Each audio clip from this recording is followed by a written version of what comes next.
घर खाली गई तो पर्चा लगा दी ना, कहाँ चल गई, भूखा जा सकता, कौन मरी गई, बीमार आदमी है।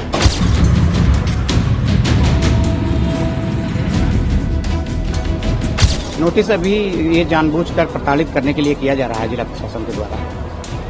इस मामले में बहुत महत्वपूर्ण मामला ये है कि 3 दिन का जो समय दिया गया है, जब एक्यूज जेल में है, क्या इस पर अपना पक्ष रखने का अवसर नहीं दिया जाना चाहिए?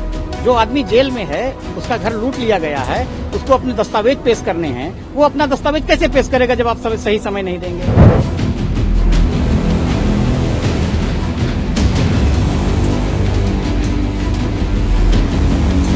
बहराइच के महाराजगंज इलाके में पीडब्ल्यूडी द्वारा लगाए गए नोटिस से इलाके में दहशत है। मुख्य आरोपी अब्दुल हमीद के घर से लेकर मस्जिद के 4 दुकानों समेत 23 घरों पर नोटिस चस्पा किया गया है।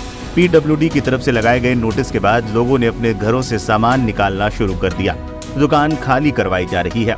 बवाल प्रभावित महाराजगंज में नोटिस चस्पा के दूसरे दिन शनिवार को सुबह से ही लोग सामानों को समेटने लगे। अवैध कब्जा हटाने को लेकर लोक निर्माण विभाग की ओर से सभी को 3 दिनों की मोहलत दी गई है।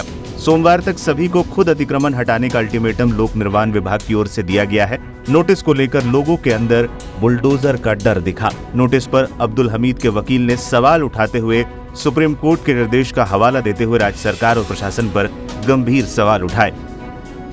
नोटिस की जानकारी हमें कल प्राप्त हुई है रात में। नोटिस अभी ये जानबूझकर प्रताड़ित करने के लिए किया जा रहा है जिला प्रशासन के द्वारा।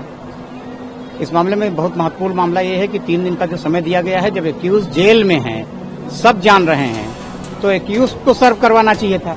जानबूझकर घर पर चस्पा किया गया है कि गैरकानूनी रूप से माननीय सर्वोच्च न्यायालय में इस मामला पेंडिंग होते हुए उस भवन को तोड़ना चाहते हैं, गैरकानूनी काम करना चाहते हैं, इसीलिए गलत तरीके से नोटिस दी गई है। नोटिस जब तक एक्यूज को मिलेगी नहीं, जेल में उनसे मिलने का अवसर नहीं दिया जाएगा, जेल में उनको अपना पक्ष रखने का अवसर नहीं दिया जाएगा, तब तक इस मामले में जो कार्रवाई की जा रही है बिल्कुल स्पष्ट कर रही है कि प्रताड़ित करने के लिए किया जा रहा है। देखिए, जिला प्रशासन तो कह रहा है कि जो रोड इन्फोर्समेंट है उसके तहत जो पीडब्ल्यूडी विभाग है उसने नोटिस दी है। पहले भी इस बारे में वहाँ पर चर्चा की जाती थी। ये रोड इन्फोर्समेंट की जो नॉर्मल कार्रवाई होती है वो कार्रवाई है।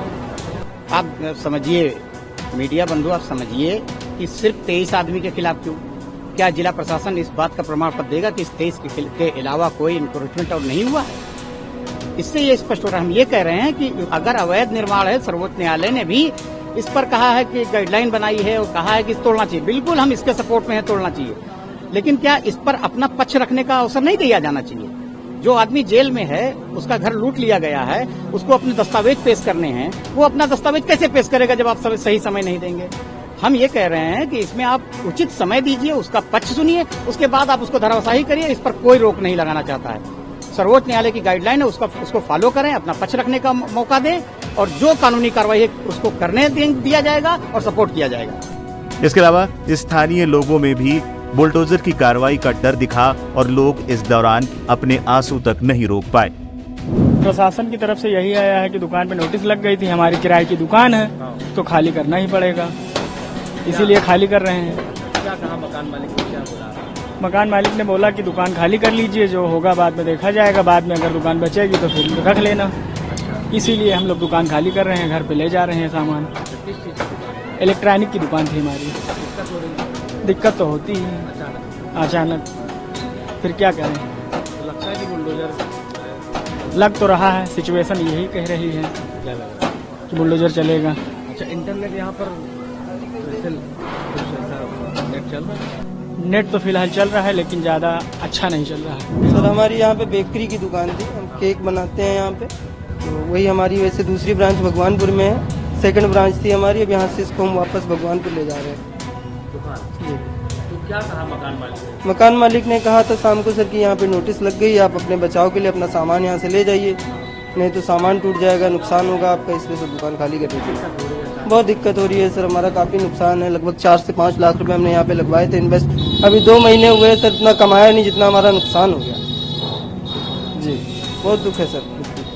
क्या लगता है कि यहाँ पर कार्रवाई हो सकती है? हमारे दुकानें हैं सर, देखते हुए यही लग रहा है कि पहले से यहाँ पे निशान चिन्ह लगे हुए हैं, तो दुकानें अवैध थी, लेकिन हमें बताया भी नहीं गया था, हमें जानकारी नहीं थी। हम दूसरी जगह से आके यहाँ पे अपनी दुकान की थी, खाली मिल गई थी तो दुकान कर ली, लेकिन अब नुकसान तो झेलना ही पड़ेगा। जी सर, जी सर, लोन अब कर्जा लेके बिजनेस होता है, नहीं तो इतना ग्रो कहाँ कर पाते हैं। अभी 1.5 साल में हमने दूसरी दुकान खोली थी। काफ़ी लोड है, काफ़ी प्रेशर है और हमने 7-8 स्टाफ रख रखे हैं, काम करते हैं। आज 1 हफ्ता हो गया सर फ्री बैठे हैं, ना यहाँ काम चल रहा है ना वहाँ काम चल रहा है, तो काफ़ी मजबूरियाँ खड़ी हो रही हैं। क्या नाम है आपके मालिक का? सर ये हाजी भोलू सोनार जी की दुकान है। घर खाली गई तो पर्चा लगा देने कहाँ चल गई, भूखा नहीं आ सकता, बीमार आदमी है, कहाँ भाग जाएगी। हम ना जाने तो सब भाग गई, रात करे डर के हमारा बहुत हुआ, खेले जीती पर यहाँ मिल पता हमरे ही था, लड़के बहुत रोना कि यहाँ से भाग चला तो उधर भाग गई रात। कहाँ चलेगा, भूखी भी आज सबको यार। मंगलवार के बाद विभागीय बुलडोजर चला देने की चेतावनी दी गई है। इस दौरान आने वाले खर्च की भरपाई भी अतिक्रमणकारियों से ही वसूलने के लिए कहा गया है, जिसके बाद महाराजगंज में हड़कंप की स्थिति बन गई।